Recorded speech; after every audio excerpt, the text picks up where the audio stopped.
Assalamualaikum warahmatullahi wabarakatuh. Halo teman-teman semuanya.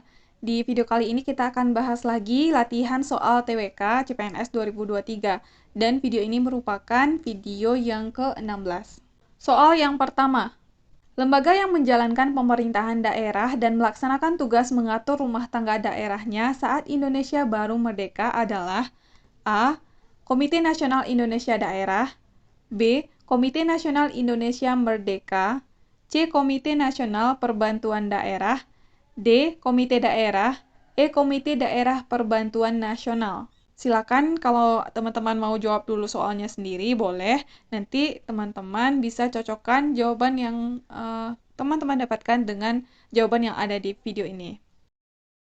Jadi untuk soal nomor 1 yang ditanyakan adalah lembaga yang menjalankan pemerintahan daerah dan melaksanakan tugas mengatur rumah tangga daerahnya saat Indonesia baru merdeka. Apa nama lembaganya?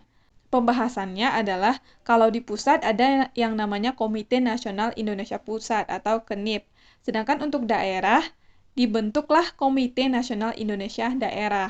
Jadi untuk soal nomor 1 jawabannya adalah Komite Nasional Indonesia Daerah. Lanjut soal nomor 2. Negara yang mengakui kedaulatan negara Republik Indonesia yang pertama kali adalah A. Jepang, B. India, C. Thailand, D. Amerika Serikat, E. Mesir. Silakan teman-teman jawab. Ya, soal nomor 2 menanyakan negara yang mengakui kedaulatan Indonesia yang pertama kali, negara apa? Ya, jawabannya adalah Mesir. Pembahasannya, Mesir adalah negara pertama yang mengakui kemerdekaan Indonesia. Pengakuan Mesir terhadap kemerdekaan Indonesia terjadi pada 22 Maret 1946. Jadi soal nomor 2 jawabannya adalah Mesir. Lanjut soal nomor 3. APBN ditetapkan dengan persetujuan A. DPR, B. Presiden, C. MA, D. MPR, E. Kejaksaan Agung. Silakan teman-teman jawab. Pembahasannya, anggaran pendapatan dan belanja negara atau disingkat dengan APBN adalah rencana keuangan tahunan pemerintahan negara Indonesia yang disetujui oleh Dewan Perwakilan Rakyat. APBN berisi daftar sistematis dan terperinci yang memuat rencana penerimaan dan pengeluaran negara selama 1 tahun anggaran, 1 Januari sampai dengan 31 Desember. APBN, perubahan APBN, dan pertanggungjawaban APBN setiap tahun ditetapkan dengan undang-undang. Jadi, APBN ditetapkan dengan persetujuan dari DPR. Soal nomor 3 jawabannya adalah pilihan A. Lanjut soal nomor 4. Berikut ini merupakan bentuk-bentuk keikutsertaan warga negara dalam upaya bela negara kecuali A. Memakai produk-produk dalam negeri, B. Pengabdian sesuai dengan profesi, C. Pendidikan kewarganegaraan, D. Pengabdian sebagai prajurit TNI secara sukarela atau wajib, E. Pelatihan dasar kemiliteran secara wajib. Silakan teman-teman jawab. Ya, jadi soal nomor 4 menanyakan apa saja bentuk-bentuk keikutsertaan warga negara dalam upaya bela negara. Tapi di sini yang ditanyakan adalah kecuali. Pembahasannya, Undang-Undang Nomor 23 Tahun 2019 tentang Pengelolaan Sumber Daya Nasional untuk Pertahanan Negara terdapat di undang-undang ini penjelasan mengenai keikutsertaan warga negara dalam upaya bela negara, sebagaimana yang dimaksudkan dalam ayat 1-nya. Yang mana keikutsertaan warga negara dalam upaya bela negara dapat diselenggarakan melalui yang pertama adalah pendidikan kewarganegaraan. Yang B. Pelatihan dasar kemiliteran secara wajib. Pengabdian sebagai prajurit Tentara Nasional Indonesia secara sukarela atau secara wajib. Dan pengabdian sesuai dengan profesi. Jadi, di antara kelima pilihan ini yang bukan merupakan bentuk keikutsertaan warga negara dalam upaya bela negara adalah pilihan yang A, yaitu memakai produk-produk dalam negeri. Jadi, soal nomor 4 jawabannya adalah pilihan A. Sedangkan pengabdian sesuai dengan profesi, pendidikan kewarganegaraan, pengabdian sebagai prajurit TNI secara sukarela atau wajib, dan pelatihan dasar kemiliteran secara wajib merupakan upaya bela negara. Lanjut soal nomor 5. Berikut ini yang bukan termasuk dalam aspek pembentukan rasa nasionalisme adalah A. Tujuan bersama, B. Cita-cita bersama, C. Kesatuan tempat tinggal, D. Perasaan senasib, E. Perbedaan yang mempersatukan. Silakan teman-teman jawab. Jadi soal nomor 5 menanyakan yang bukan termasuk aspek pembentukan rasa nasionalisme. Berikut pembahasannya. Faktor-faktor pembentuk rasa nasionalisme diantaranya adalah yang pertama, persamaan nasib. Ialah kesengsaraan yang dialami bersama yang dilakukan oleh penjajah negara asing yang kurang lebih sekitar 350 tahun. Yang kedua adalah kesatuan tempat tinggal. Ialah wilayah Nusantara yang berada di Sabang sampai dengan Merauke. Yang ketiga, cita-cita bersama guna mencapai kemakmuran serta keadilan sebagai sebuah negara. Yang keempat, adanya keinginan bersama demi mendapatkan kemerdekaan serta terlepas dari penjajahan bangsa asing. Jadi, yang pertama ada persamaan nasib, yang kedua kesatuan tempat tinggal, yang ketiga cita-cita bersama, dan yang keempat adanya keinginan bersama atau tujuan bersama. Jadi, di antara kelima pilihan ini yang bukan termasuk dalam aspek pembentukan rasa nasionalisme adalah pilihan yang E, yaitu perbedaan yang mempersatukan. Lanjut soal nomor 6. Dalam penjelasan Undang-Undang Dasar 1945 dinyatakan bahwa negara Indonesia berdasarkan atas hukum, tidak berdasarkan atas kekuasaan belaka. Oleh karena itu, negara dalam menjalankan aktivitasnya harus A. merujuk pada kepentingan, B. mengacu pada kebutuhan rakyat, C. menuruti keinginan penguasa, D. berdasarkan pemerintah, E. berdasarkan hukum. Silakan teman-teman jawab. Oke, di sini dalam penjelasan Undang-Undang Dasar 1945 dinyatakan negara Indonesia berdasarkan atas hukum dan tidak berdasarkan atas kekuasaan belaka. Maksudnya adalah di sini negara dalam menjalankan aktivitasnya harus berdasarkan hukum. Jadi soal nomor 6 jawabannya adalah pilihan yang E, berdasarkan hukum. Lanjut soal nomor 7. Membela negara tidak harus dalam wujud perang, tetapi juga dapat diwujudkan dengan cara lain.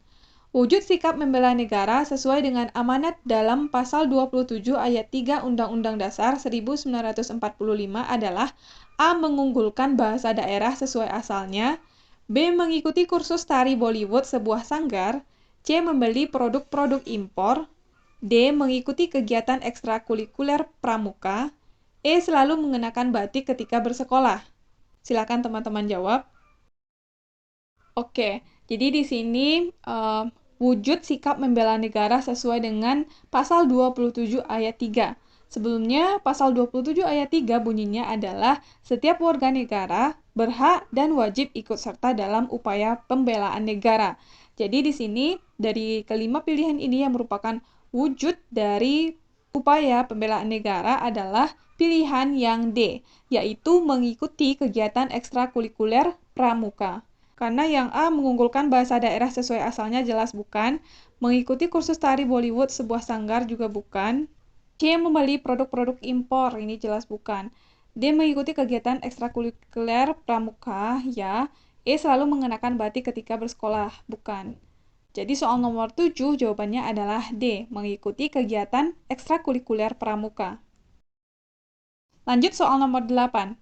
Pemahaman ateisme dilarang berkembang di Indonesia karena bertentangan dengan Pancasila, terutama sila A. Ketuhanan yang Maha Esa, B. Kemanusiaan yang adil dan beradab, C. Persatuan Indonesia, D. Kerakyatan yang dipimpin oleh hikmat kebijaksanaan dalam permusyawaratan dan perwakilan, E. Keadilan sosial bagi seluruh rakyat Indonesia. Silakan teman-teman jawab. Oke, soal nomor 8 menanyakan tentang pemahaman tentang ateisme yang dilarang berkembang di Indonesia, yang mana paham ini bertentangan dengan Pancasila, yaitu sila yang pertama, yaitu ketuhanan yang Maha Esa. Karena di Indonesia telah diakui 6 agama, dan ateis bukan termasuk ke 6 agama tersebut. Jadi, otomatis pemahaman ateis bertentangan dengan ketuhanan yang Maha Esa. Lanjut soal nomor 9. Pada tahun 1924, karena tidak puas dengan organisasi Budi Utomo, beliau mendirikan Indonesische Study Club di Surabaya yang kemudian berkembang menjadi Persatuan Bangsa Indonesia atau PBI. Siapakah yang mendirikan Indonesische Study Club tersebut? A. Dr. Sutomo, B. Wahidin Sudirohusodo, C. Insinyur Soekarno, D. Ki Hajar Dewantara, E. Hos Okro Aminoto. Silakan teman-teman jawab. Oke, di sini udah disajikan pembahasannya. Jadi, Indonesia Study Club atau ISC pada awalnya merupakan sebuah perkumpulan kaum terpelajar yang berkembang di Surabaya saja, kemudian mempunyai pengaruh cukup luas. Tujuan utama dari ISC adalah menyebarluaskan prinsip-prinsip persatuan dan solidaritas Indonesia. Dr. Sutomo adalah perintis Indonesia Study Club. Indonesia Study Club mempunyai misi untuk mendorong kaum terpelajar di kalangan orang-orang pribumi supaya memupuk kesadaran hidup bermasyarakat, pengetahuan politik, mendiskusikan masalah-masalah nasional dan sosial, serta bekerja sama untuk membangun Indonesia. Pada tanggal 16 Oktober 1930, ISC mengadakan reorganisasi dan mengubah namanya menjadi Persatuan Bangsa Indonesia atau PBI. Latar belakang reorganisasi ini adalah tekanan yang makin kuat dari pihak pemerintah Hindia Belanda terhadap organisasi-organisasi non-kooperatif dan kesadaran akan kebangsaan semakin kuat. Jadi yang merupakan pendiri atau pelopor dari Indonesia Study Club adalah pilihan yang A, yaitu Dr. Sutomo. Lanjut soal nomor 10.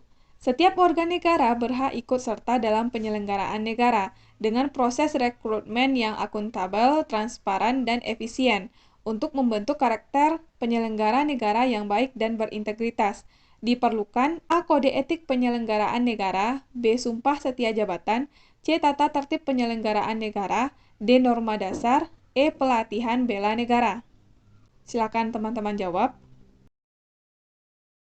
Ya, soal nomor 10 menanyakan adalah dalam penyelenggaraan negara dengan proses rekrutmen yang akuntabel, transparan, dan efisien diperlukan apa? Ya, dari kelima pilihan ini yang diperlukan adalah kode etik penyelenggaraan negara atau yang memuat aturan-aturan atau peraturan-peraturan yang bisa kita jadikan sebagai pedoman dalam melakukan penyelenggaraan negara. Jadi, soal nomor 10 jawabannya adalah pilihan A, kode etik penyelenggaraan negara. Oke, kita udah selesai bahas 10 soal. Terima kasih buat teman-teman yang udah nonton video ini. Semoga apa yang disampaikan bermanfaat dan sampai ketemu lagi di video selanjutnya.